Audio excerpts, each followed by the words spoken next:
everyone. Welcome. We got it? Can you hear me? There we go. Okay, how's everybody doing tonight? We're gonna let a few more people get on, although I just watched a live earlier today that was hilarious, or not a live, but a skit thing that was so hilarious. Somebody did a lip syncing to it. We're just gonna wait for a few more people to get on, and then sit there. Hey, we're gonna have to get your first name because I feel like we've become besties since we started doing the live, J.M. Patel. Oh, let's see. Hopefully everybody watched. Can everybody hear us? Yeah. Just testing. We got a new set of microphones. I got these cool earmuffs on to see if I can hear them tonight. Yep. He needs space buns. Oh. So I did a live. I haven't been feeling a little bit under the weather, so I did a live reaction just recently. And You got it? I need my earbuds. Why? What's wrong? To be able to hear. I want to see what it sounds like coming here. Oh. So people are asking, like, why does Cory have one earbud in one ear and one in the other? I'm like, I have no idea. Is that why? Yeah. Well, one was, yeah. That's funny. Can you guys hear us? Yep. Yeah, they can. Seems like every laugh with what you say. Cory, did you feel unsafe when Mrs. Sullivan's picture popped up on the screen? Oh my gosh, we were dying laughing. It was hilarious. So this is the first time we've used our new microphones, and they seem to be coming in pretty crystal clear. So we're pretty excited about that. I just have the headphones on because then I can hear how clear I am. Cory wants to be a professional singer, so if you can't tell, he's like... But this episode, I did the live recap a little bit later because I just haven't been feeling a little bit under the weather. But it was hilarious. This episode was really hard for me to watch on so many different levels because I experienced this firsthand about being completely screwed over by some of these men, and watching my mom go through it. Currently, it's really hard to not just lose my mind on some of these ideas. So this episode was a little bit nuts for that reason, but I'm trying to get logged on too. Why can I not see our live on my account?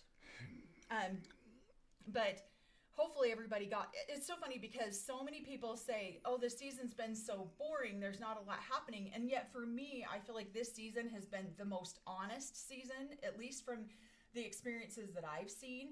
And it's been the most telling of all of everything, because you're starting to see these women have a voice that they just have not had before. Because if they did speak before the way that they're speaking now, there would have been hell to pay in this family. And so I feel like these episodes, yes, they're a little bit pissing me off, but at the same time, we're just finding out so much more about how this family structure was actually ran. Mm-hmm. And it's very typical and very common of most polygamous situations. And so, that's why it's so frustrating to me. Nancy says, so that's why Robin's mom and dad had a honeymoon life for years. She was his weekend wife. Exactly. Yes. She really was his weekend wife. I thought that she did live in the first wife lived in Montana for a while. And then he moved Robin's mom down to Vegas, right? Is that right? Or moved her to St. George. Moved her to St. George. And then then the first wife actually ended up moving down to Vegas with him. So that's why, Robin says right on there, kind of explains the dynamics between the family.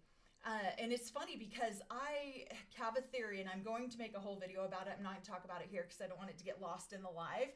But I'm going to make a video about it. But I was talking to Cory about it and a couple other people about it. And I was like, this is why I think they want to keep Coyote Pass. And then I feel like this whole episode just validated every single thing I was saying about it. And I thought, well, maybe I'm just going to keep this theory to myself and see how it pans out. But I kind of feel like I'm just going to lay it all out there for people to see. Somebody says, I think Alice was in St. George and the first wife was in Vegas. Yeah, I think that's what it was. I think she lived up there in Montana for a while. and then they moved down there. But Robin confirms that they were friends. We've talked about this a lot, that Robin's mom was just a mistress, but Robin confirms in here they were friends before Robin's mom married Paul. And so is that why they chose to move to Vegas? Because her dad was there? That's what I would say. Yeah. That's exactly why they moved to Vegas. Robin wanted to win because her mother lost. I still think her mom won, to be honest. I think the first wife lost in that scenario. And she really, really learned from her mom on what to do to get what she needed to get.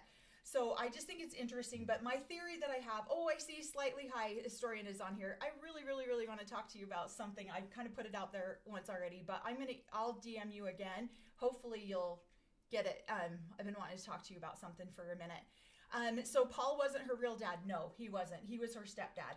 So, and he was, Cory knew him. He thought he was a great guy. And so they kind of do a little tribute to him on this episode. Which is awesome. Yeah, which is really awesome. Oh, thanks. She'll message me back. No, don't worry about it. I've just been wanting to chat with you about something for a hot minute. Let's see. Thanks for the explosion. Oh, thank you guys so much. So this episode, I feel like we're finally starting to see the reality of how these women have to live. Their resources are so limited.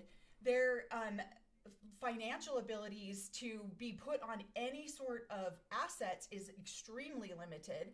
And when I bought my first house with my first husband, I was just lucky that I had a woman mortgage, and it doesn't necessarily have to be a woman, but a mortgage loan officer who was insistent that I be on title. And because she could see how uneducated I was 19. I had no idea what I was doing.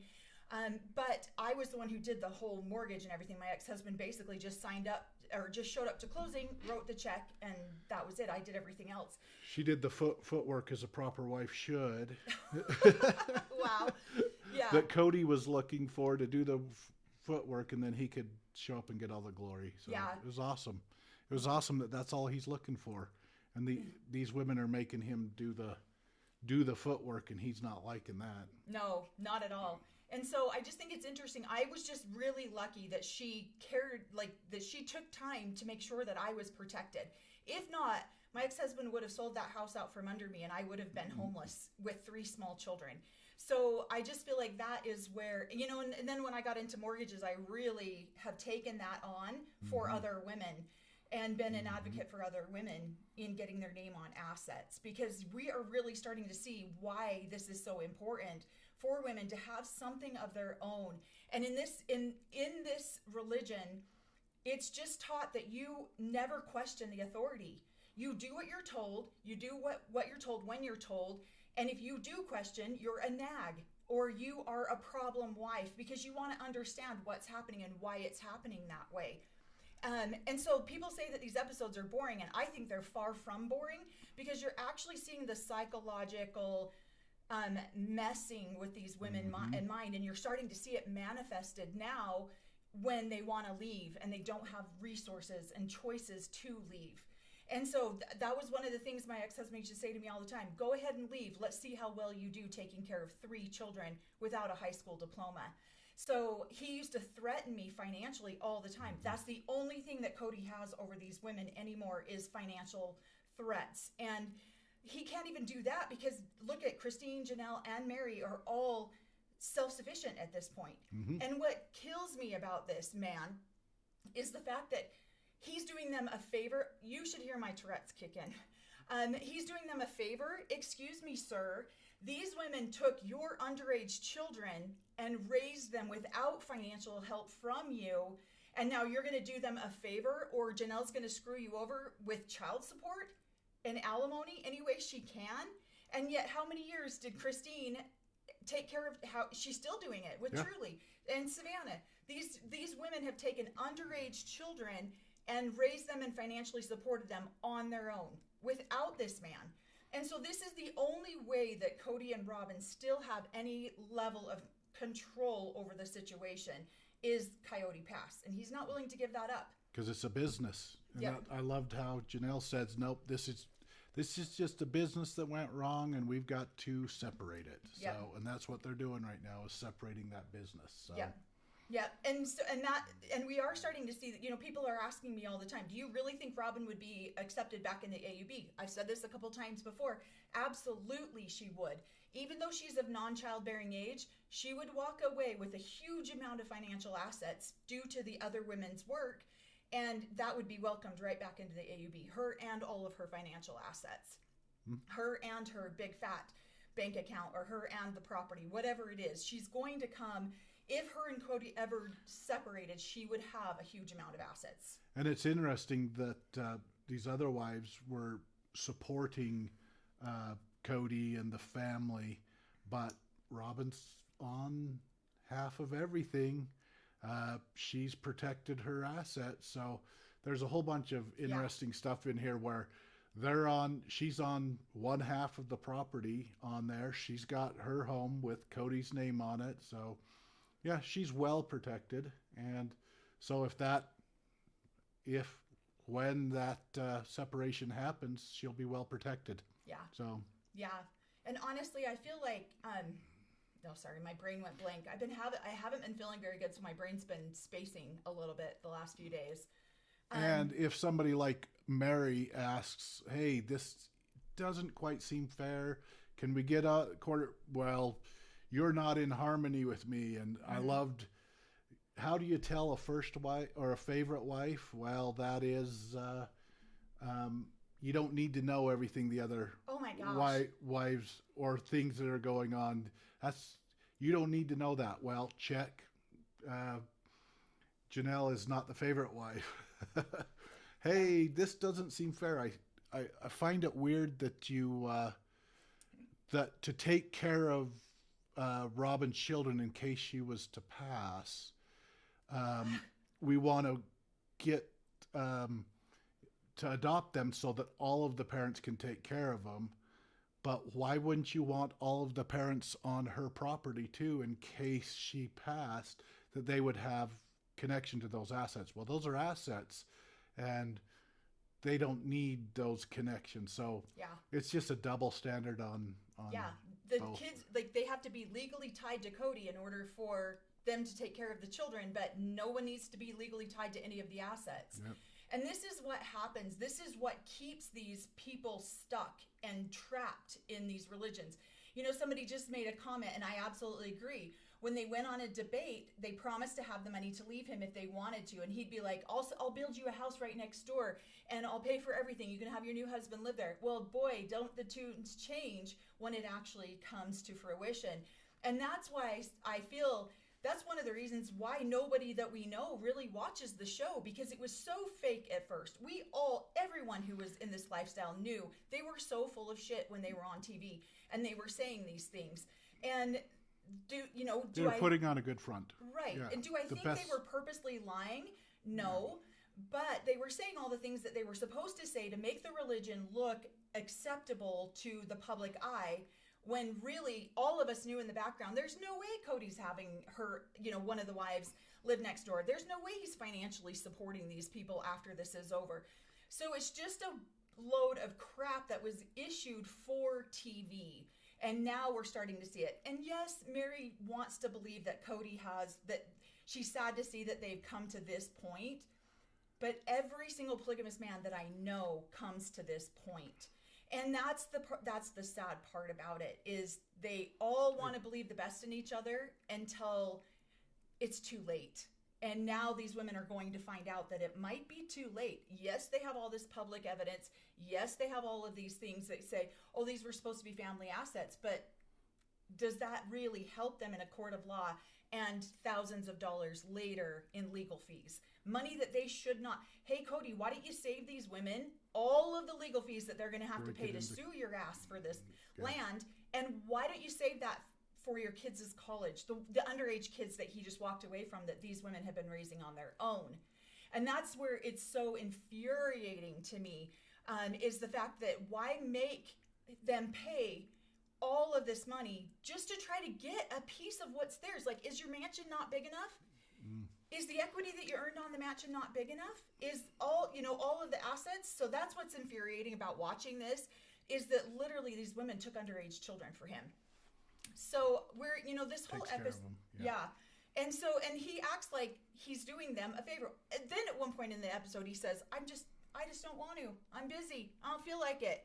Really? Yeah. Well, guess what? Janelle might have been busy when she was raising Savannah without child support. But she made it happen, because that's what happens. These women are left holding the bag.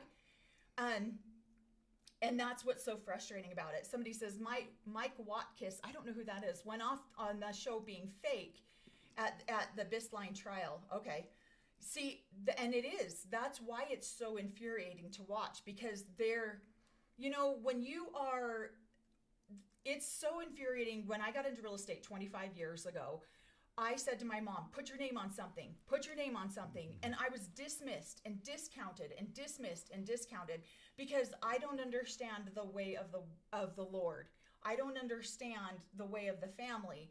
And so there's no reasoning with these women at all until they find themselves in the spot, and then you can't sit there and say, told you so, because you still love them, right? Well, and it's bred into them from childhood that all of these assets belong to God, right? Who and they belong to the leadership, and they're just being given a steward. Their husband's being given a steward, and if they ask questions or want to be on paperwork, they get shamed, put back into their place through shame, through... Don't you trust me? Yeah. Don't you trust that I have Don't the you betterment trust the of Lord? the family? Yeah. And another thing that I really want to point out, because somebody just made the comment, she was taught not to take advice from an apostate. That is such a true statement. And when you go through the temple or the I know Cory's laughing at me. It's just like it. I get so lit up about this subject because these women are being done so wrong, and they don't see it until it's too late. Yeah. But when you go through their temple or the endowment house, and I was slapped back with this all the time. I can't tell you how many times this was said to me. Part of the covenant and the promise that you make is that you will always follow the word of the leader or your husband, or follow the word of the living prophet or the leadership, that you will not speak ill of them, you will not speak ill of your husband. And especially for women, it's layers deep. You have to follow the word of your husband, and then you have to follow the word of your father and the leadership. I mean, the level of layers that these women have to follow, and you make a promise in front of God that you would rather give your life up than not follow these rules. And so, of course, these women are not going to go in there and say, I don't trust you that you're going to make sure that I'm taken care of. I don't trust you. And they talk about leaving these women estates for each woman to have for their children. Yet here we are. And, and Mary's like, if I asked Cody about it, hey, why are you on every piece of property and I'm not? Why isn't Janelle? Why were the women not titled on every single piece of property? And so then she is now breaking the promise and the covenant that she made in the temple and that she made in her wedding ceremony to honor her leadership, to honor the head of her family. So there's multiple levels of psychological stress that these women are literally under. And the minute that you say something, you are slapped back into place to remind you of the covenant and that you'd rather give your life than not listen to the head of your family. So I loved it when Mary said that in this episode. You're no longer the head of my family. On the flip side of that, Cody says, you're right, I'm not. And you're no longer a member of this family, so you're not entitled to family funds. So there's two sides to that, and the way that they manipulate that. So if I ever questioned my ex-husband, I was told dozens of times by him, you made a promise to follow me and do exactly what I was told. And so when I actually left the polygamist group and took off my garments and left, he was so angry with me one night, screaming at me, throwing stuff around, like just this huge temper tantrum. And I'm like, you don't have to leave, you can stay. And he goes, what good is it? I will look like a fool because I can't make my wife do what she's supposed to be doing. So therefore now it's my fault that he can't be a good, righteous follower because I have now gone astray from what they, from what I promised and said that I would rather die and give up my life than not follow my priesthood head. So it's easy for us to sit back and watch if we don't understand what is happening in the dynamics of the psychological, I want to say effery, but I can't say that word, the psychological damage that is done to these women on multiple levels when they make these covenants and promises. And then when you break away from it, oh my gosh, how freeing is that? Because now in this episode, we watch Christine so empowered. And, Christine was totally fine to just sit back and be a role as a mother. She didn't need to own her own business. She didn't need to do all of these things. But look at all of the talents that she's now bringing to the table because she's been allowed to explore them. Where in polygamy, she wasn't allowed to explore any of that. The minute you questioned, again, there's something wrong with you. And again, you're out of alignment. Somebody says, are garments expensive? I want to say that I think back then I paid about $26 a pair, which was stupid expensive. And so I was actually taking a class before I left to teach me how to make them myself. You had to have a special calling in order to make them. You couldn't just go out there and sew your own garment. And so I was actually trying to take that class to learn how to do that because I thought it was so ridiculously overexpensive. You had to be in harmony with the priesthood leader. Yeah. So she could not make them now. No, I definitely could not make them now. But my dad actually wanted me to do that as well. So my dad had asked me if I could come and start taking these classes. And you had to have a special invitation and all sorts of stuff because they are so, such a huge part of the spirituality of everything. I couldn't, but Cory could. Yeah, Cory's the favorite now, and I'm just a wayward daughter at this point. Somebody says, I'd love to see you interview Cody and Robin. I don't think that would be very nice. I would have so much to say to this man.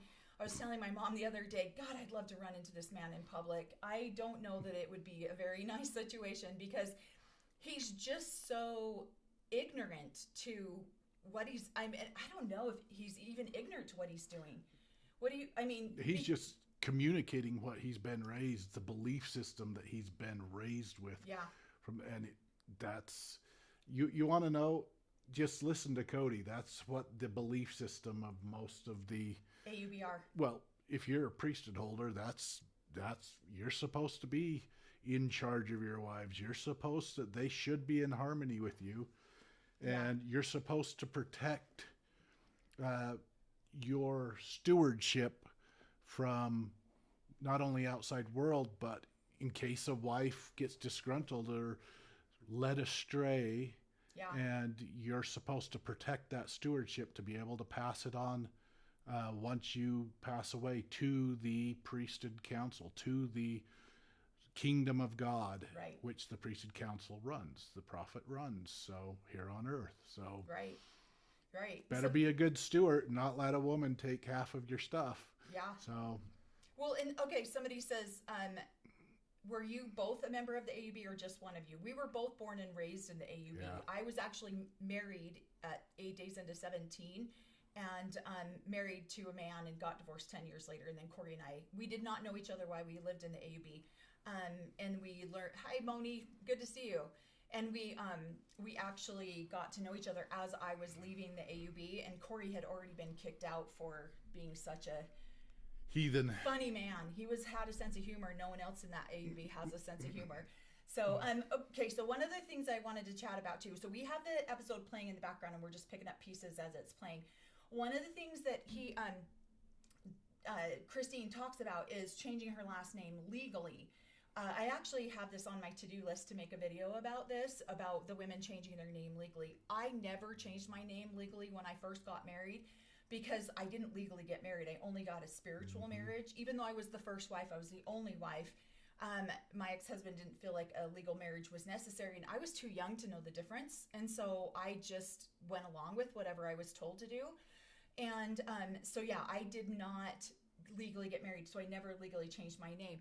A lot of people don't like the women to legally change their name because it gives them more entitlement to the assets. It shows that they were more of an actual relationship, where if Christine was still in Allred, it would be easier for Cody to say, no, that's not necessarily true. Let's see. Do you think that Christine and David will last, or do you think it was too soon, or does it just seem too... oh, shoot. I know there was a way that I could do that. I think they will last. They honestly remind me so much of Cory and myself. It's mind-blowing to me. He's hilarious. He's patient. He's kind. The way he interacts with her children is really refreshing to see. And you're going to see those more sensitive children that feel their emotions bigger than some of the other kids, like Isabel, who kept him at a distance for a while, and now she's really warming up to him. And that right there, this is what I've always said. Cory's always said this too. You can tell the character of a man by the way that their children respond, by the way that your children act around him. You can tell the character of a man. Do they avoid you? Do they not want to have anything to do with you? Do they, or do they love you? Do they interact with you? Do they want to be around you? What do you think? Do they go out to the property with your new wife and hang out with all the other kids, or are they not welcome? So, yeah, it's interesting to see that they were out on the property doing a big family get-together. She's talking about how that was a memory of hers, and yet all the other kids are unsafe.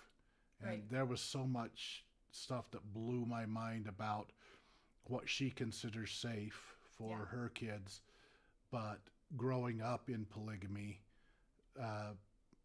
it seems that it was an uncomfortable situation going over to her place. There were rules. It was not a welcoming place for the other children. It wasn't open arms, welcome, come on in. There were rules. And I love some of the flashbacks of the last time they're at the property, and those girls are snuggling with all the other girls. They're having a good time. It looks like they have a good relationship. Maybe they'll wake up, which it looks like. She says that those girls are getting more independent. I hope they are. I hope they're separating themselves from their mother's influence and getting more independent and getting their own opinion, which it sounds like they are. And maybe they'll wake up and realize what an amazing, maybe they're watching the replays on this and seeing that they had some amazing brothers and sisters that cared for them, and they'll step away from their mom and make those connections again. Right. So, somebody says, or they'll put in their phone, evil stepfather. Yes. Who said that? That's awesome. I know. So my youngest, he was 1 when Cory and I got together. He was 2 when we got married. And he's got Cory in his phone as evil stepfather. Makes me so proud. Yeah. And so another part of this is Christine talks about the flashback about when they moved down to Vegas and how they just had one flat tire after another. And she's like, if that wasn't a sign of God to not move to Vegas, like, I don't know what was. I just think that's so funny. That's so indicative of, like, what happens when you don't put money into your vehicles. You don't, because they just don't have the money to put into their vehicles. They don't have the resources to put into, well, they do. They just choose to spend it on other things. And so, you just choose to budget your money differently than they budget. And safety of a vehicle that carries all their family is not a priority, apparently. So one of the things that they talk about on here, so we're at the land where Cody and Robin are now taking all of the kids to the land, and they're going to repaint these tables. And it's something that Paul, her stepfather, gave them. Built, and probably built with his own 2 hands and really put a lot of love and affection into. Cory has a high regard for her stepfather. I never met him personally, but Cory did. And so I can totally tell that there's a love and a nostalgia for it. But this is the scene that confirmed my belief of why they want to keep the land, which I will make a video tonight on that, and then I will post it, so you'll see it tomorrow, of why my theory, it's just a theory. I have no confirmation that it's true. It's just 100% theory on my end. But when I saw this part of it, I was like, wow. And so, go ahead. Well, and I want her to put that theory out too, because then in 4 or 5 episodes from now, Robin will get on and correct her misguided theory. So I guess I said that they were friends, the first and second wife, and then she got a release, but she was single. Robin wanted me to know that she was single for a little bit before she married. Oh, that Alice was single before she married Paul. And Cory's like, no, she wasn't. Well, maybe for what they consider for a while. In polygamy, 6 months is considered a long time to be single. A week's considered a while. It's so true. I don't have their diaries. I don't know what they actually, the waiting period of everything. It's probably in some sort of diary or right. Or records at the church office building, which I couldn't see because I've been written out of that church office building. So, so I think that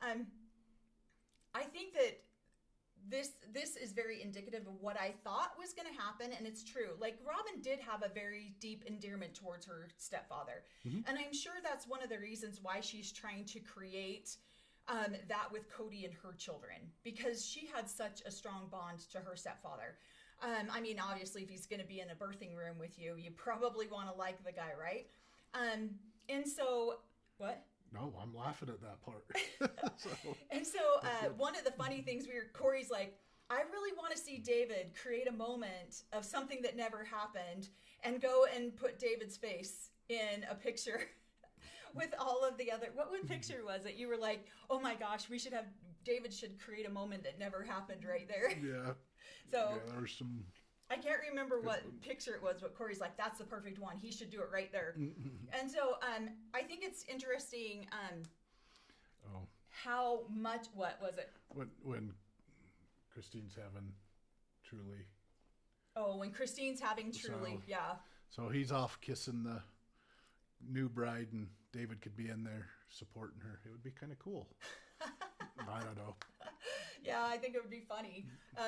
And so I think that's one of the reasons why Robin wants to create this like bond or something between Cody and her girls is because, and it does feel, I'm not saying anything creepy's happening there, but it feels uncomfortable for a lot of us watching it from the outside in.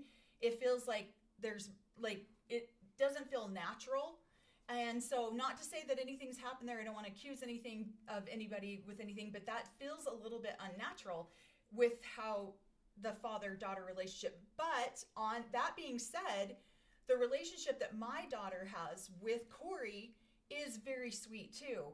And she adores him, and he married her just recently. He, officiated her wedding. And so there is this place where these girls, these men don't show up in a way that is supportive and creates these women who feel empowered with masculine energy. And as much as we want to discount men in society anymore, masculine energy is extremely important.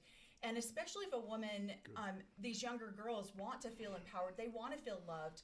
And so I think it's really, somebody says it feels forced. Protected, it does feel forced. But girls want to feel protected. They want to feel this way. So I see all sides of it, don't you? Because for me, it feels forced. It feels unnatural. But then again, I look at our own personal situation, and that doesn't. But they did not have that relationship for years, my daughter and Cory. It wasn't until Cory and I got divorced that she went, oh shit, I could lose him. And then she appreciated all of the things that Cory has done for her for the previous 15 years. And that's really when their bond became almost unshakable, is when we got divorced. Wouldn't you say? Yep. And now she just adores Cory. But before that, those two had a hit and miss relationship all the time. We were always messing with each other. It was awesome. So I don't know if messing with each other is the right word. It was more like just straight up like, what are you doing? So Cory would get hurt and she'd come in there and laugh at him, and he'd just like, it was fun. It was a good, fun relationship. You should probably not phrase it in the fact that he married your daughter, especially on this topic. I know, I thought about that right after I said it. He officiated her wedding. There we go. Yeah, he did not marry her. He officiated. We are married now. We actually just got divorced for 2 years. And then we got remarried again. So we were married for, 15 years? 15. And then we went through a really rough patch and got divorced for 2 years, and then found our way back to each other and got remarried. And now we've been remarried for 8 years now. And we have been on this massive, deconstruction, healing journey, whatever you want to call it, for the last changing all of our belief systems of what marriage and control and stuff like that looks like, and coming back more as a team, a group effort to love on each other and not have the expectations of the crazy crap we were raised with on what a marriage looked like before. So well, and you think that you've healed so much coming out of these cults, and then you really haven't. It takes a lot many work. old belief systems will pop back up, and now you're automatically playing them out without even realizing that you're playing them out. And that's where I think we found ourselves, and is the fact that we were all of a sudden replaying some of these trauma type behaviors with each other, not even realizing that that's what we were doing. And then we fell apart for a couple of years. We were divorced for 2 full years before we got remarried. And we went, okay, what is it? Like before, we didn't really define what a marriage was. I mean, I had a small baby. I had a 1-year-old when we started dating. And then we got married when he was 2. And so we never really defined what a marriage was and what it meant for us. So. And I don't think half of you were told what you needed to do, and that is to get married and have multiple wives and do all of that stuff, but nobody really knew what the reason a marriage is for, and how you love each other, and how you can communicate and not keep stuff from each other because you didn't want to offend one another. And so we watched our parents grow up, and it was crazy, and we had a lot of those same crazy attributes were passed down to us. And then we took marriage counseling. Weird. We got divorced. We took a whole bunch of classes. We kind of defined what we thought a marriage looked like from our view as kids growing up, and what we really wanted a marriage to look like. And so we changed. And we've really had to work. We've had to work really hard. I don't even like describing it like that, because we've had to work really diligently to heal some of the brokenness that we've had. And so I think that's what gave us the courage to even have a voice to speak out about these things. I think before, neither one of us would have ever really spoken out about this kind of stuff, because we just never would have made it public. But I feel like going through all of that, we were able to find our way back. Somebody says very hard to break them, but it can happen. It really can. And what was humbling, the most humbling part for me out of all of these things, thank you guys for all the gifts. Sorry. Oh, thank you. Seeing a bunch jump up there. Is the fact that I was so embarrassed and ashamed for the longest time, that because I thought I had done so much healing before we got divorced. We'd done so many classes, we'd done so many things, we were trying to be good parents. And then all of a sudden, not all of a sudden, but things creeped back in, and old programming started to be our default behavior. And we were like, and I was embarrassed and ashamed, like, I should have already known that. I should have already healed that. I should have, and all of a sudden we find ourselves in the middle of a divorce. Well, and I think we really studied and taught ourselves. We were wanting to be good parents. What is it? So we really worked on how to be a parent, but we let how to be a husband and wife, how to be a partner, how to be that fall away. And we did not have good role models. I'll just say that. They were doing the best they could, but there were no good role models with me growing up, seeing what a healthy husband and wife look like. So we went to marriage counseling. It was awesome. Cult-like behavior really runs extremely deep, and it's so hard to break away from. And we still catch ourselves in things now. I think we will forever be deconstructing some of these things. But we've deconstructed enough to at least, he did ask me one day, can you accept me as a monogamist? Who? You did. Oh, yeah. Kidding. And I was like, I don't know. I really wanted that front porch with my sister wives, and you're just going to deprive me of that blessing. So just kidding. Right. But yeah, so I feel like Robin's kind of trying to do some cleanup. I know there's some rumors out there that her mom was a mistress. I think she's trying to do a lot of cleanup on this episode by talking about a lot of this kind of stuff. And so Cody also brings up the fact that when Paul, her dad, died, that he was a very safe place for her, and now she felt very unsafe. I thought it was really sweet that her daughter was like, "Oh, I'm sorry, Mom." Mm-hmm. Like that was very genuine of her daughter to want her mother to feel that way. And so, you know, I am sad. Like I am sad for Robin that her heart got broken when her dad died. He was a huge part of all of their lives, it appears. I love to see that they're restoring the tables that he bought, because I think these are really important things. I've always been an advocate for keeping certain things in your life alive, and this is how they keep his memory alive, is by restoring and having that kind of stuff be available. What were you going to say? Nothing. Okay. No. I think it's interesting to watch them interact with their kids. I think that's an interesting, you know, so many people want to know how he died. I don't think we're going to be the ones to put that out there. But it was pretty tragic. It was a very tragic death. That probably left the family reeling, and it probably still is. Let's see. Go ahead. So what are you saying? Are you reading a comment? Yeah. Oh. One of the things too that I thought, how old was Robin when her mom remarried? I don't know. I'm curious about that too. Was she like a teenager, like 12 or 13? I don't. Yeah.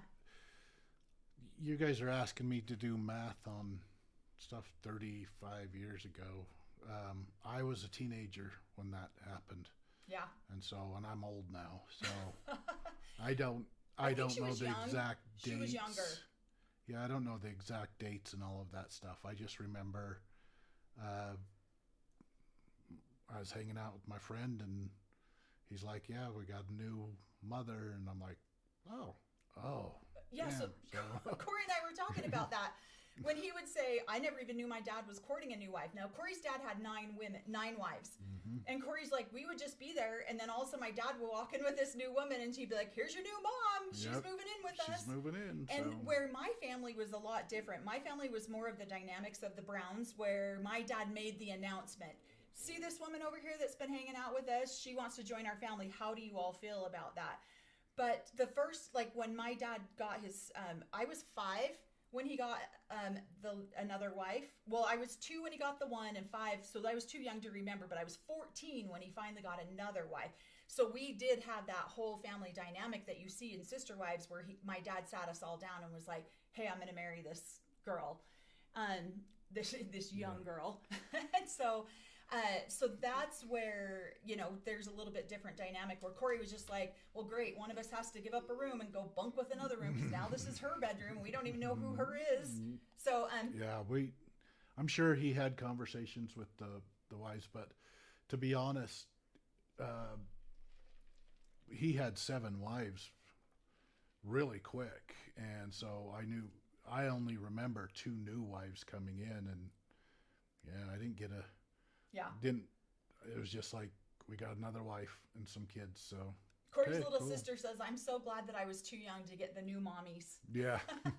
Yeah, see, and being the older, we are both the older, some of the oldest kids, and so yeah, we were there for all of the new mommies to come in. It was awesome. Yeah, I only saw 2 new ones come in, so the later end of his life. So yeah. So back to the episode. I love how Janelle and Mary are now communicating, and they're talking with each other. And I love how Mary can admit, you know what, maybe I should listen to Janelle. And unfortunately, so many times this happens in this religion, where Mary's like, "I didn't pay attention to this. I didn't want to pay attention to this. I was too busy doing other things. I didn't want to even know. I just trusted Cody that he was handling things the way he wanted, the way that it was best." And so I appreciate that these 2 women can put aside their differences, and that Janelle truly is looking out for Mary's best interest. And she really is. A lot of people were like, "No, what does Janelle want out of this?" I don't think Janelle wants anything. She just genuinely wants Mary to be taken care of. And where they all put money down on Robin's property, Robin's house, at least Cody could have the decency to give them a quarter of Coyote Pass. If he's not going to give them any of the equity that they all that was done, that was earned in Robin's house. So we're Mary, and I really like that collaboration and the cooperation going on between Mary and Janelle. Why do I keep saying that? Mary and Janelle, yeah. Yeah.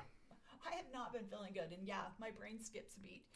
Yeah, and I definitely, somebody said I was neurodivergent earlier, and it's very true. And so, but the one thing I didn't care for, we talked about this earlier, is the team.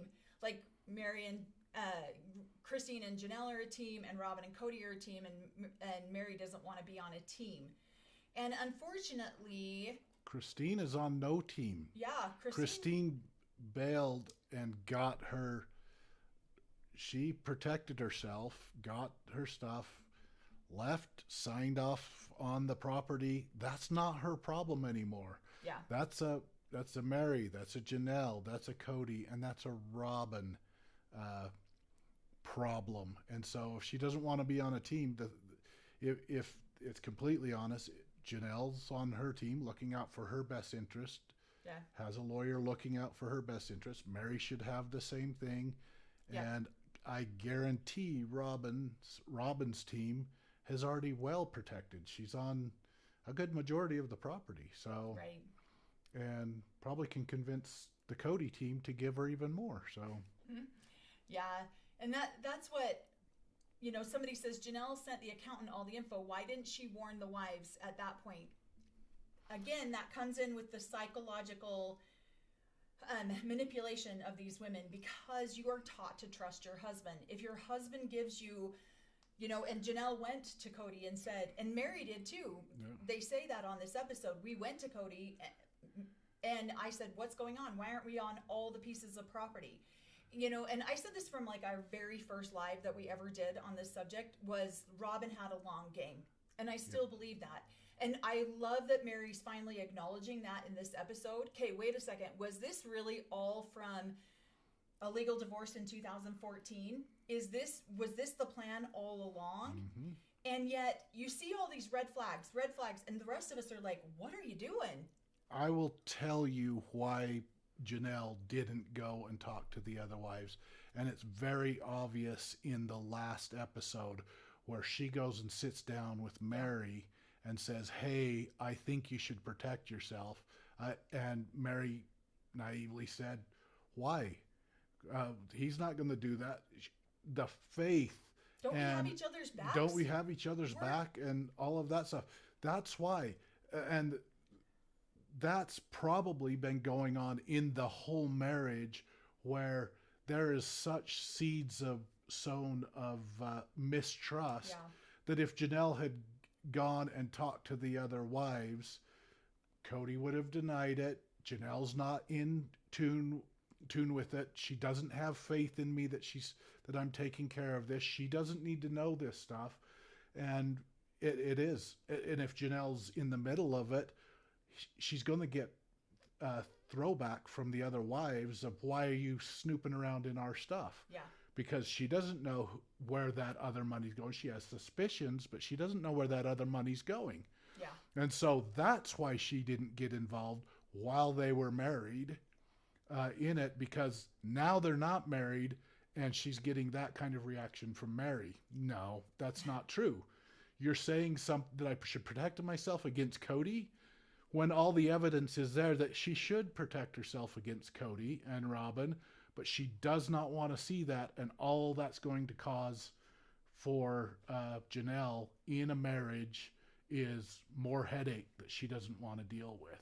Right. So it's better just to be quiet, sit back, although she should have put more protections in there for herself, and that's why she's so frustrated with herself of, I should have been better to protect my assets. So well, and then also we all saw the episode where Janelle talks about, I went to Robin and said, please, find a house that's not going to drain all of our family finances, our resources. Please find something that we can afford. But no, Robin needed a house for an individual bedroom for every child, which is insane. I never had my own bedroom.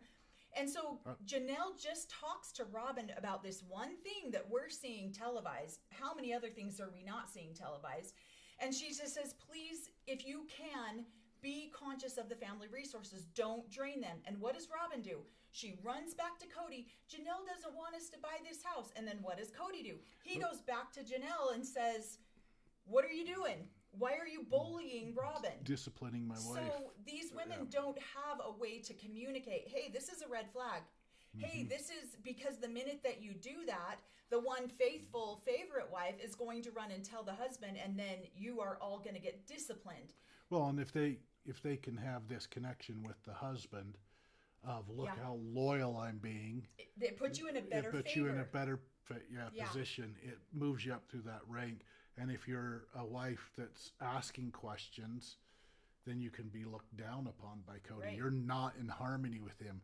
You should be trusting that he's doing what's right for the whole family. And that's literally part of the marriage ceremony. It literally words are, I would rather give up my life than disparage or talk bad about the leaders or my husband or anyone else. Like, you literally make this covenant to God that you will not do this. And so that's what I think is so disgusting about this, is the levels of manipulation run so deep that of course these women aren't going to go tell on each other. Of course they're not going to go warn each other because of that. And so, Janelle, I mean, we saw that televised. And then of course Cody's going to get on national television and discipline Janelle by saying Janelle went and bullied Robin and made her feel bad about buying this house when this is a family asset and they all get it. And Janelle's like, is it? Is it really a family asset? Because now none of us are going to see any of the gains off of that situation. So, what? Do you think that Janelle probably warned Christine? I think they had a better communication. I think they communicated with each other. They were both on the same. Yeah. They had an understanding of how they wanted to raise the kids, things like that. I don't think she went and told necessarily Christine on that Cody was pulling money. She may have, but to be honest, she probably just was doing the books, trusting that Cody was taking care of the whole family until things came up that she didn't need to trust anymore. And if anything, she probably talked to like her sister about it, or her mom about it, or somebody else that she felt more. That's one of the biggest fallacies about this show, is the level of trust and confidence these people have in each other. Bullshit they do. They don't trust each other at all. And they haven't since season 1. And so that is one of the, so I'm sure Janelle went to her sister, or, I can assume that she would be like, Cody's doing all these things, they're huge red flags. I'm not on any of the property. He's on every, she, and probably taught, and her sister's, or her close confidant, whoever that would be, is probably like, hey, this is a red flag. Hey, this is a red flag. And probably sat and told her what the red flags were. And then here they are. So, and honestly, Christine just got lucky. Christine got lucky that for whatever reason, Cody had to take his name off the title to her house so that he could help buy it. And I'm not sure, as a lender, I don't know why he necessarily would have to take his name off the title of the property to help Robin buy this property. That doesn't make sense to me. I'm not sure what loan program they did for that. But maybe she was playing a long game. Who? I don't know. Christine, yeah. And so she was probably more than happy to get Cody off the title of her property. She didn't seem to, I guess, in one of the episodes where she was like, I don't know why, but it's one of those blessings in disguise. Yeah, So. And so there's not, like, Christine can just count her lucky stars that happened for her, or she would walk away with hardly anything either. And what really pisses me off and lights me up is the fact that Cody's like, I paid for one of these pieces of property by myself. Well, like 90% of it by myself. 92. Oh, he did say 92. 92% of it. Really? You did? I thought you paid at least $10 for goods, Yeah, goods and services. Yeah, to Christine, to have Christine's name taken off the property. And unfortunately, even on Christine's way out the door, she said, this is for you and the family. Had Christine given that any forethought, she would have said, I'll take my name off title as long as Janelle and Mary's name gets put on title. She could have all done it in one transaction. And that would have truly been looking out after her sister wives. But at that point, she had no obligation to. So why would she? She was just wanting off title. But what my point is that she still trusted Cody on her way out the door to do what was right for the family. Mm-hmm. That's how indoctrinated we become when we are raised in this cult, to still think he's a piece of I'm leaving this man, but I still believe he'll take care of the rest of the girls if I just sign my portion of the property over to him. That's how indoctrinated we are. Well, and he talks about a wife. He's got a wife that won't screw over. Well, he should take more of his advice or example from Christine and just sign off the property. If that's go true. down, if he's going to do that, just go down and take his name off of their pieces of property. Right. Sign his name off the title and let them sell them on their own. So, come on, Cody, be more like Christine. And we dare you. Last week we talked about seed planting. Same thing he's doing this week. I can't sell this property. I love this property. I want these magical moments. He still has other children that live in Flagstaff. Why are those children not included in these barbecues? Yeah. If Robin truly wants the family dynamic and truly wants what the other wives had before she came along, why is she not inviting the other children? Why is Gwen not there? Mm-hmm. Why are the other children who still live in Flagstaff and still live relatively close invited to these family get-togethers? That's what's question for me. Go ahead. No, he's got responsibilities. He's got 2 kids. How come we're not seeing them? Are they feeling unsafe in Robin's safety net or her safe house? I don't know. Yeah. So it's interesting to me that you don't see those kids, probably because they don't want to come hang out in that environment. So yeah. And a lot of people wonder where Robin's oldest child is. We honestly have no idea. I would assume that he just doesn't want to be on the show anymore, so they're just not mentioning him or filming him. Maybe hanging out with his biological dad. I don't know. So that would be cool if he's building a relationship there. So yeah. So I think that's super interesting. Okay, we're back in Moab where David and Christine are bought this house. They're going in there they're doing all the things on it. I love to see a woman, even though Christine's 50 when she got divorced, she's blossoming into something, and she's got ideas, and she's got creation energy going on, and she's creating all of these things that otherwise she would not have had the opportunity to do because, and she talks about this in this episode, it was a committee decision. And when you watch all 5 of them get together and they throw out ideas and one gets squashed, Christine throws out the ideas of t-shirts, and then Cody throws out this, we're not going to, yeah, we don't want cheap stuff on our site. Did you look at your jewelry? Like, you know what I mean? Just because you charge a stupid amount of money for your jewelry doesn't make it not cheap. And so, I think it's interesting to watch. I appreciate watching Christine blossom in a way that she might not otherwise have had the opportunity to blossom. She's finding creation energy in her own life that wouldn't have been there otherwise, because she's not subject to the discounting and the disappointment that everyone else has in her. And they're not shy to tell her, you got cheap shit there, girl. We don't want t-shirts on our site. But then all of a sudden Janelle brings up aprons, and aprons are okay, but t-shirts aren't. And so now she's able to have a supportive husband who's like, yeah, whatever you think is great, let's do it. And then he's right there doing it with her.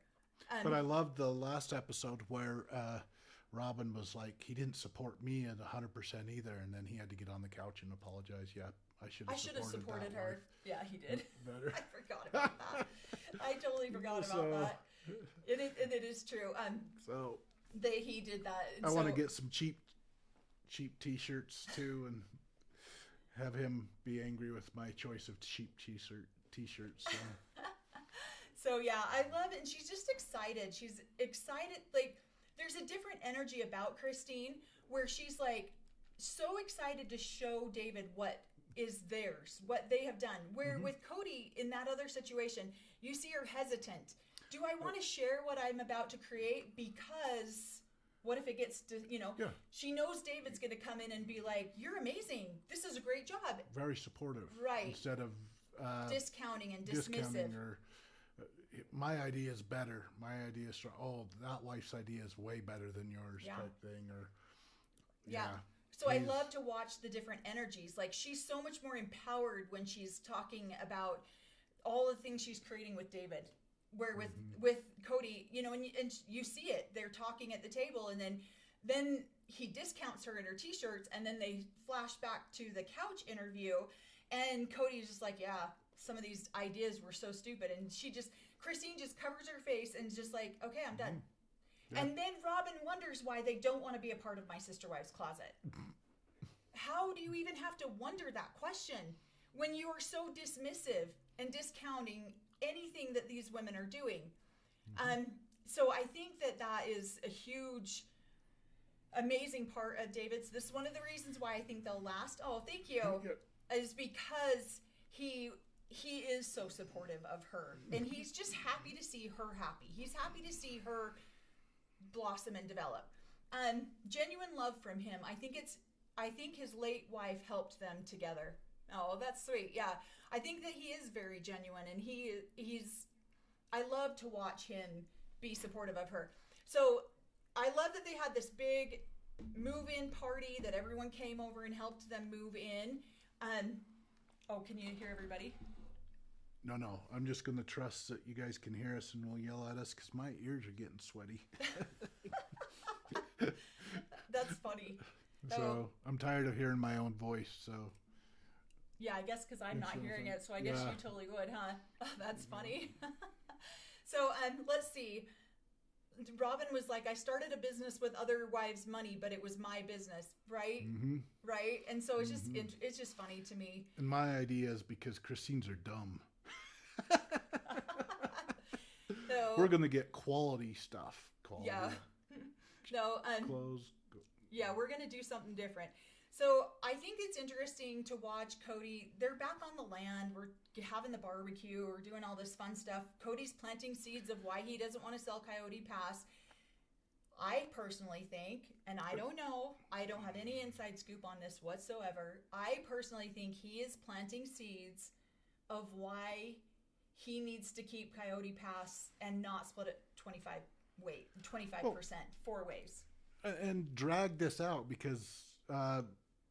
there's an asset. It's this land, and they are using it constantly. Mm-hmm. And so the other wives are gone. They're moved away.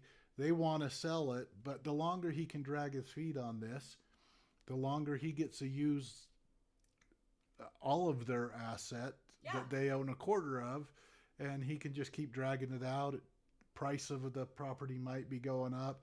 He's getting to use the asset and basically keep their money in the asset, because then they still have to connect with him to try to get rid of it someday, and